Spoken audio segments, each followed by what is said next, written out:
les dons affluent effectivement. Au lendemain du cyclone, du passage du cyclone, les gens ont commencé à venir d'eux-mêmes.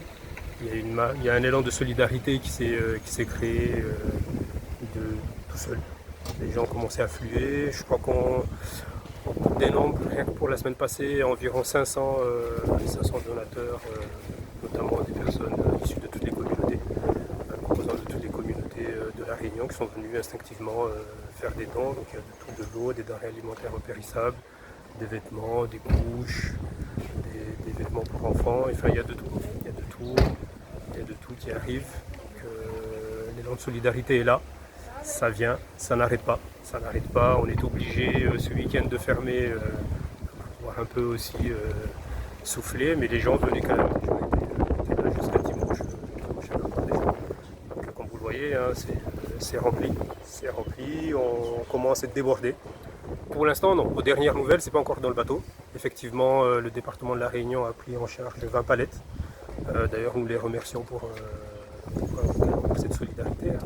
20 palettes qui sont parties, qui ont été pris, qui ont été mis dans les conteneurs, mais qui n'ont pas encore été embarqués dans le bateau. Donc on attend un suivi, se fait régulièrement avec eux. Donc on se fait régulièrement pour savoir où ça en est, savoir quand est-ce que ça va partir. Mais pour l'instant, c'est pas parti.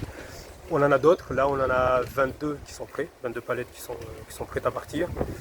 Mais malheureusement, pour l'instant, on est bloqué. On ne sait pas comment, quand ça va partir. Le département nous a dit que le département de la Réunion qui n'ont plus la possibilité de les récupérer. Donc, on attend que les autres services se coordonnent, les CCAS notamment, pour savoir comment on peut les faire partir au plus vite et puis désengorger un peu l'accès, parce que sinon on va être submergé.